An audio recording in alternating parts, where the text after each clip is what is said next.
Hi guys, my name is Barry and welcome back to the channel. I'm going to be doing my top 10 horror movies of 2023 today. The time has finally come already. I actually had this list set by the start of November, but I had one other horror film that I wanted to see before cementing my top 10. That other horror film sadly didn't make it into the list. It's actually one of the worst films I've seen. There might be some movies that don't make the list that maybe you absolutely loved, but that's okay. We're all different, we all have different opinions. And at number 10 is Hell House LLC Origins, The Carmichael Manor. Now, I've only seen the first movie in this franchise and I thought it was okay. And I didn't even watch the second and the third film. I'm sure there's only two after that until The Carmichael Manor. But I didn't see those ones, and when I watched The Carmichael Manor, even though I hadn't seen 2 and 3, there are things in this film that makes me think that I need to see the second and the third movie, because there's things that they find, like behind a clock, for example. I think it's from part 2 or part 3, I don't know. But I don't think it really hindered my experience watching the movie, because it was just certain parts of the film I thought, maybe I had to see part 2 or 3. But that quickly gets scrapped in this film anyway, and it focuses mainly on this specific story, which is what I like.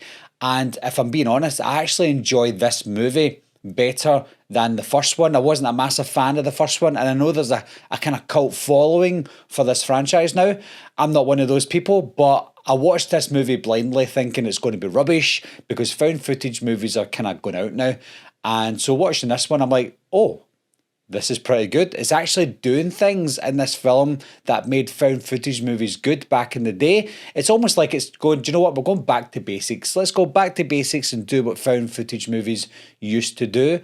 And that's this film. And at number 9 is Sick. It feels like I've not seen this film for ages, and that's because I think Sick was the first horror movie of 2023 that I watched. It's actually a 2022 movie, but it didn't come out until January 2023 on Peacock. And this one was written by Kevin Williamson, and I saw the trailer for it and I thought, looks pretty good. I know that COVID is already done now, nobody's interested in it, but it's still got COVID themes to it. I don't know if they filmed it maybe during the boom of the COVID movies, but it's got COVID related to it anyway. And with Kevin Williamson attached to it, I thought, do you know what? I love Kevin Williamson and I love what he'd done back in the 90s. And this looks like one of those slasher movies from back in the 90s. And it didn't disappoint. I thought it was excellent. It really did feel like one of those movies that was written back in the 90s and just didn't get a release date until 2023. So yeah, it's had a lot of originality to it, but at the same time it felt fresh as well. There was only maybe one part of the film that felt like it was trying to hit me over the head in terms of the subject matter, but that was quickly squashed because of everything that was happening around it. So at the end of the day, I had a great time with Sick. And at number 8 is No One Will Save You. This is one where I saw the trailer for it almost a day before I watched the movie. The trailer intrigued me enough for me to watch it, and even watching the trailer, it didn't give anything away. Yes, we know there's aliens in the film because of the trailer, but apart from that, it didn't really give anything away. When I was watching it, I was like, oh, nobody's said anything yet. And as the movie progressed, I'm like, nobody's speaking. And I thought that was quite unique, because it didn't seem like a film that it was supposed to do that. Like A Quiet Place, we knew that that was going to be a quiet movie, whereas No One Will Save You didn't really hint at that, even in the trailers. Even though you didn't see or hear anyone speaking, you just didn't think that that was going to be a part of the film. And that was a major part of the movie, because this is a girl who's isolated. She's isolated herself because of what she'd done as a kid, and she's almost an alien herself in her own village. And in order to show the audience that, she just doesn't speak. So there's no need to speak, there's no one to speak to, no one will speak to her. So it was absolutely genius in what they do. Yes, it's a movie about an alien, but it's more than that, it's deeper than that. It's about a girl who's isolated herself in this little village, almost like she's an alien as well. So I think the tones of the movie was great, and the film as well was fantastic. And at number 7 is Saw X. Now, I gave up on the Saw franchise way back in Saw 3D, so I didn't even see Jigsaw, and I didn't see the Spiral, the Book of Saw, didn't see any of those two movies, and it's because I just wasn't interested anymore. The movies just kept churning out over and over again, and to the point where I thought, this is just getting boring now, so I just gave up on it. So when Saw X was announced, I thought, oh no, another Saw movie eventually. The only reason I gave it a chance is because it was a prequel, and I wanted to see what they'd done with Tobin Bell's character, John Kramer, and how they would lead up to Saw 2 or 3, wherever it is it was supposed to be set. And I was pleasantly surprised. I felt for John in this movie, and I know that we're supposed to feel for him in the film. And some people maybe think, well, why are we supposed to feel for this guy because of what he does? And yes, I can understand that as well. But at the same time, the theme for this film was completely different to all the previous Saw films. So John was the main character, and he was almost like a protagonist and an antagonist at the same time. It was quite smart. So yes, I really enjoyed this one. Very fresh, very smart for the Saw franchise. I know that Saw 11's just been announced as well, which is a shame because I thought this was going to be a one and done. But obviously with the success of this and how it was so good, then they're going to obviously announce more movies. But Saw X was great. And then number 6 is The Last Voyage of the Demeter. Now, I will be honest, I wasn't really looking forward to this one because of how long it took for the movie to come out. Also, when I saw the trailer for it, I thought it looked kind of cheap, and it isn't a cheap film. It cost over $40 million to make, so I thought there was red flags all over this. And with the bomb in the box office, I thought, is there even any point in seeing this movie? But as a movie fan, as a horror fan, I thought I'm going to have to watch the film just to give it a chance. And wow, I was completely blown away by this film.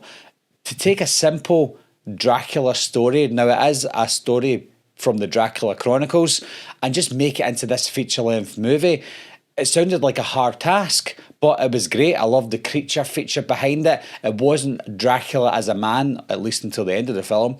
It wasn't Dracula as a man, it was Dracula as this bat, and it's set loose on this boat. Now, for those of you who watch my channel, you'll know this, I love isolated horror films. And what is more isolated than being stuck on a boat in the middle of nowhere with Dracula on it trying to kill you? Dracula that's trying to gain strength. So it sounds like maybe you can get away, maybe you can't. But the way this movie was filmed, so dark, almost felt like one of those classic Hammer horror movies from back between the 40s and the 50s, etc. It was fantastic. The acting was great at it as well. It didn't look cheap when I watched it. It looked cheap in the trailers, but the film just looked so rich. The CGI was pretty good as well. So I don't think I have anything bad to say about this film. It just wasn't perfect, but still one of the best films, or one of the best horror films of 2023. And then number 5 is When Evil Lurks. Now, you get these films that try and shock you just for shock value and nothing else. There's no context or substance to these films, but every now and again you get a film that does shock you, like When Evil Lurks, but it has a message, it has a story, and it has a purpose to do what they're doing in the film. And that's exactly what we get with When Evil Lurks. Also, with foreign movies, I wasn't a fan of foreign horror films for a long time because I felt like when I was reading the subtitles, I couldn't watch the movie and it was putting me off. Whereas now, today, I can do it easily. I can watch the movie and read the subtitles. But I think with reading subtitles now, I get to understand every single word that these people are saying, and it makes me understand them more as characters. It makes me feel like I'm part of their story with them reading the dialogue. So I think with foreign horror movies today, for me, it actually helps me understand the story more because I'm not zoning out. If I zone out, then I missed a lot because I'm not reading the subtitles. But by having to read the subtitles, I'm constantly paying attention. The story does get a little wild near the end of the movie, but by that point I was already invested and I was already hooked. There were so many shock value moments that really paid off. Some of the greatest jump scenes in modern history appeared in this film, not because you were prepared for it, but because you were not prepared for some of the scenes that you saw in the movie. I think if you're quite squeamish and you don't like blood, maybe don't watch this movie, but I highly recommend this film for any horror fan, any foreign horror fan. This is the one to watch. And then number 4 is Totally Killer, and this may be quite cliche for the Gen Zs out there loving Totally Killer because it is one of those Gen Z horror films, but I've seen a lot of Gen Z horror films this year and they've all been diabolically bad. And I mean that, diabolically bad. But Totally Killer is one of those ones where it takes a premise from a popular movie like Back to the Future, gives it a horror spin and gives it a Gen Z spin, but it works. And I think it's down to the writing in the film, the acting in the film, and because I love Back to the Future as well. So it's got that recipe that just makes me want to watch the movie. Maybe I'm blinded by Back to the Future, maybe I'm blinded by that premise, but I don't think there's anything bad about it. If you look at a film like It's a Wonderful Knife, it takes a Wonderful Life premise and gives it the Gen Z spin, and it was awful. Terrible film. But Totally Killer does it right, and I just love the characters in this film. They just felt so real. It felt like they're Gen Z characters because that's what they are, but you could resonate with them because not only do they do what I don't like in the Gen Z time, but they also agree with some of the adults as well. Some of the adults agree with the adults as well in this film. So it felt like a more realistic Gen Z horror film with that cool premise. So yeah, Back to the Future and horror, sign me up. And number 3 is Evil Dead Rise. This is the horror film on the list, surprisingly, that I've watched the most in the entire year. I've watched this movie 4 times now, and I don't know why. I enjoyed the film, and I don't know why I ended up watching it again and again, but I did, and I thoroughly enjoyed it every single time. I don't think with every watch my feeling for the film decreased or increased. I just think it stayed the same. Maybe in future I'll feel better about it or worse, I don't know, but at this moment in time I still think it's a great film. Now, looking back in the Evil Dead franchise, I don't think there's any bad Evil Dead film at all. I think the worst Evil Dead movie is amazing. It's still a great Evil Dead film. So if you can do what the worst Evil Dead film can do, then you're doing something great, and that's saying something about the franchise. Evil Dead Rise, though, it takes that Evil Dead spin and does something different with it. It's now in a high-rise flat. No longer do we see the cabin. Yes, we see a bit of a cabin in the movie, but they change it up slightly, and I didn't think that was going to work, but it does. Yes, it's got those Gen Z moments in it as well, but it doesn't overshadow the story. If those political moments overshadowed the story, I probably wouldn't like it. But there's political moments, there's Gen Z characters, but they're not the focus to this story. It is a pure Evil Dead film. So it got some great death scenes in it, got some great gore scenes in it as well. It's got the book, it's got Bruce Campbell in it too. And the new characters are also fantastic. That maggot mommy, wow, she's absolutely amazing. Beth as well, the main character, she's also great. There's something about Evil Dead films that they always introduce great characters, and even without Ash, we still enjoy these characters as well, and Evil Dead Rise is no exception. And number 2 is Thanksgiving. Now, this is a film that might go down on the list eventually over time, because when I watched this movie, I watched it in a packed cinema at a premiere full of horror fans in Manchester, so the experience alone was amazing. But Thanksgiving itself was also amazing. I just think I love slasher films. I love slasher films in the 80s and the 90s. And when I was watching Thanksgiving, I felt like I was back in time watching a 90s slasher movie on the big screen. I wasn't old enough to do that back in the day, but I'm old enough now. And watching Thanksgiving on the big screen just took me back to the 90s, almost like I'm sitting in a time machine in the 90s watching a slasher movie, and it was amazing. Understanding it as an adult, it's just hard to explain. Just the feeling that I got being a kid again, but having an adult's brain. But Thanksgiving was great. It was 16 years in the making as well. When we first saw that little fake trailer in Grindhouse, it was one of the ones that I think everybody said, oh, I'd love to see that be made as an actual movie directed by Eli Roth, and we eventually got it. It did take time, but we eventually got it as well. The death scenes were great. The whodunit aspect was actually pretty good as well. It was almost like it was obvious who the killer was, but we were still kind of shocked and surprised at the end, thinking, I thought it was going to be that guy. I'm pleasantly surprised. So I think everything about it, I was pleasantly surprised. I was surprised in the body count, the way the people died. I just love the whole theme of Thanksgiving as well. We don't get Thanksgiving in the UK. So I'd love to visit some of these kind of like Salem places, or Massachusetts where it's set. Just this little village that celebrate Thanksgiving. They don't look like they use a lot of technology, even though they do use technology. So there's just something about it. The pilgrims and stuff, we don't get that in the UK, especially Scotland. So just to experience it would be cool, but watching it on screen was great. And at number one, and if you haven't guessed it already, is Talk to Me. Now, I'm not one of these guys who loves all those artistic elevated horror films. That's not me. Sometimes I avoid those movies because of it. However, there was just something about Talk to Me that I was so intrigued by, because the premise of this film, it sort of takes the Ouija board, the flat Ouija board, and makes it three-dimensional with the hand, only with a little bit of a twist to it as well. I was absolutely shocked as well after watching the movie to find out that it was directed and made by YouTubers. And I was like, oh my God, albeit those YouTubers are actual filmmakers anyway, but the fact that anyone can make a film is astounding. And the way that these guys made this film and the way it turned out, I was even more shocked. So we don't always turn our heads to Hollywood and go, who can make a really good horror film?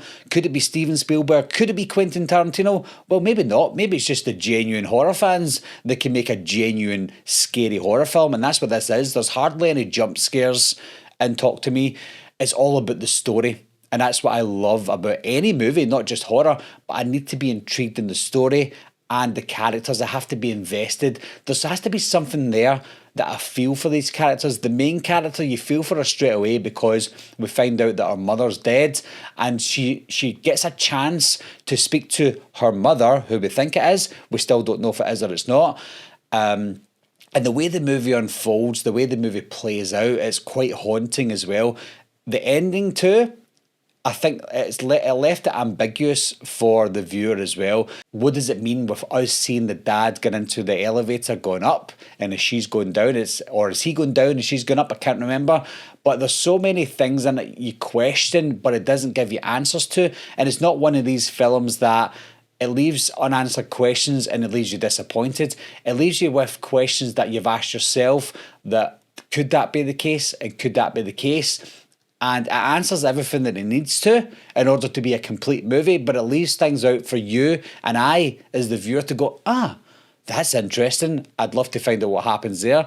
Yes, of course, there's going to be a Talk to Me 2, but that's going to be a prequel, I believe, with the events that happened at the beginning of the first movie. That's going to be interesting as well. I'm glad they're not doing a pure sequel to the story here, because leaving it in the ambiguous state that they did was perfect. And I think if you answer those questions, it could water down the first movie. So at this moment in time, it's the best movie of the year for me. But if they start watering the story down, and if I watch it again, I might not feel the same about it in future. So please don't give us a sequel, just give us that prequel. But at the end of the day, guys, Talk to Me 1 is the best horror movie of 2023. So what are your thoughts on that, guys? Do you agree with the listing that I've made? Is there some films that I've missed out that I should have put in? Remember, I haven't seen every film of the year as well, so that might be one of the reasons that maybe your choice isn't on my list.